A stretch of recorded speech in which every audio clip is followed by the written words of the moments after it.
عزیز طلبہ، السلام علیکم ورحمۃ اللہ وبرکاتہ۔ آج ہم ان شاعرہ کی سوانح حیات پڑھنے جا رہے ہیں جن کی ہم لوگوں نے نظم پچھلے ویڈیو میں پڑھی تھی۔ اس نظم کا نام تھا یاد نگر۔ یاد نگر میں انہوں نے کس طرح سے وطن سے جدائی کے واقعات کو بیان کیے تھے اور تقسیم ہند کے وقت جو حالات ہندوستان میں تھے اس کی منظر کشی کی تھی، اور بہت ہی دردناک حالات کو انہوں نے ہمارے سامنے رکھا تھا کیونکہ وہ اس ماحول کو اپنی آنکھوں سے دیکھ رہی تھی۔ تو چلیے آج ان کی سوانح حیات ہم پڑھتے ہیں۔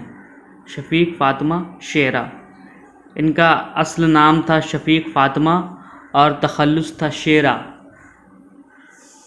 شفیق فاطمہ نے اپنا تخلص قرآن شریف کے اس قطع انہ ہوا رب الشعرا سے اخذ کیا ہے۔ شیرہ ایک ستارہ کا نام ہے جس کی لوگ پوجا کیا کرتے تھے۔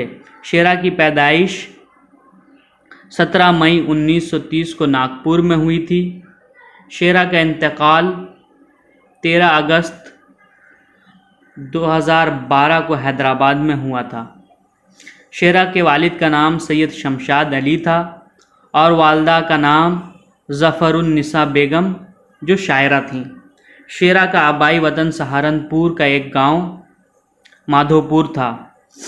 شیرہ کے پردادا سید قاسم شاہ افغانستان سے تلاش معاش کی خاطر ترک وطن کر کے ہندوستان آ بسے تھے، یعنی روزی روٹی کے لیے انہوں نے کیا کیا، افغانستان سے جو ہے ہندوستان وہ چلے آئے تھے اور یہیں پر ہمیشہ کے لیے بس گئے۔ شیرہ نے اردو، عربی اور فارسی کی تعلیم اپنی والدہ سے، انگریزی کی تعلیم اپنے والد سے اور مراٹھی کی تعلیم اسکول سے حاصل کی تھی۔ شیرہ نے بی ایڈ اور ایم اے پرائیویٹ طور پر کیا تھا۔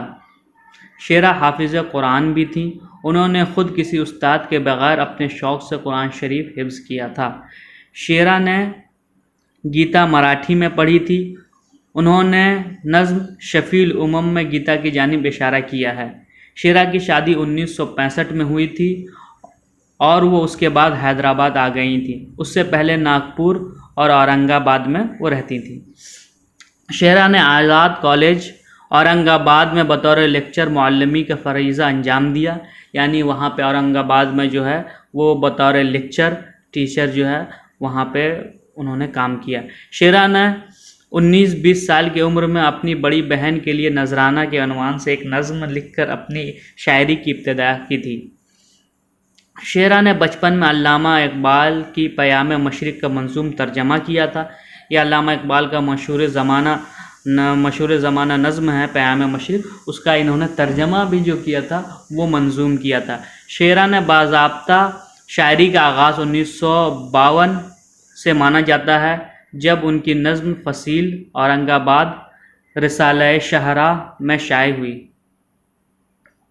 بقول شیرہ ظلم و استحصال کے رد عمل میں ان کی شاعری وجود میں آئی، جیسا کہ آپ اس نظم میں ہم لوگوں نے پڑھا کہ کس طرح سے ظلم و ستم انسانیت پر برسائے جا رہے تھے دونوں طرف سے، خواہ وہ ہندوستان ہو خواہ وہ پاکستان ہو۔ شاعری میں شیرہ کا کوئی مستقل استاد نہیں تھا، بلکہ وہ اپنی نظموں کو شائع کرانے سے پہلے کسی بھی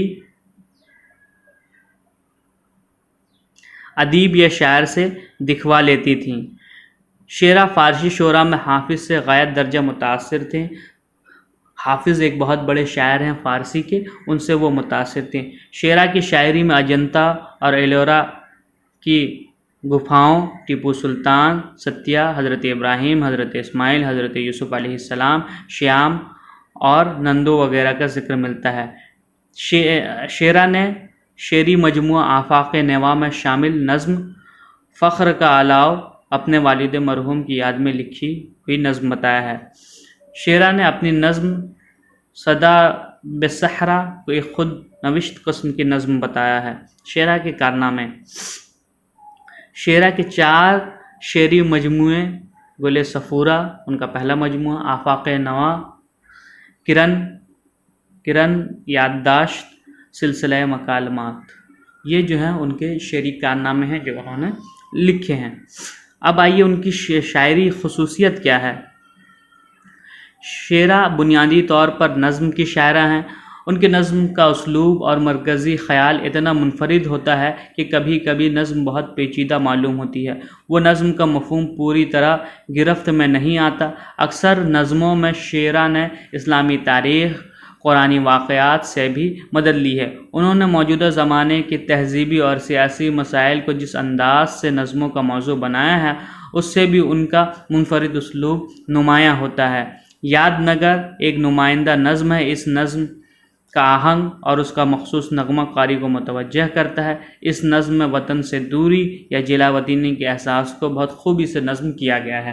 جیسا کہ میں نے آپ کو بتایا تھا کہ اس نظم میں جو ہے اتنی اچھی طرح سے انہوں نے وطن سے جدائی اور اس واقعات کو بیان کیا جو ہم لوگوں نے پڑھا ہے، کہ اس سے جو ہے ہمیں پتہ چلتا ہے کہ یہ کس پایہ کی شاعرہ رہی ہیں، اور ان کے دل میں جو ہے ایک حساس دل دھڑکتا ہے، اور وہ ظلم و ستم کو برداشت نہیں کرتی، اور ظلم و ستم کے خلاف جو ہے ان کی آواز جو ہے شاعری بن کے ابھرتی ہے۔ ان کو سنیے، اور جو خاص پوائنٹ ہیں، جیسے ان کی پیدائش کب ہوئی، ان کا وفات کب ہوا، ان کے والد کا نام، ان کے والدہ کا نام، کہاں انہوں نے تعلیم حاصل کی، کس جگہ پہ انہوں نے نوکری کی، وہ سب جو ہے آپ لکھ کے رکھیے شارٹ نوٹس۔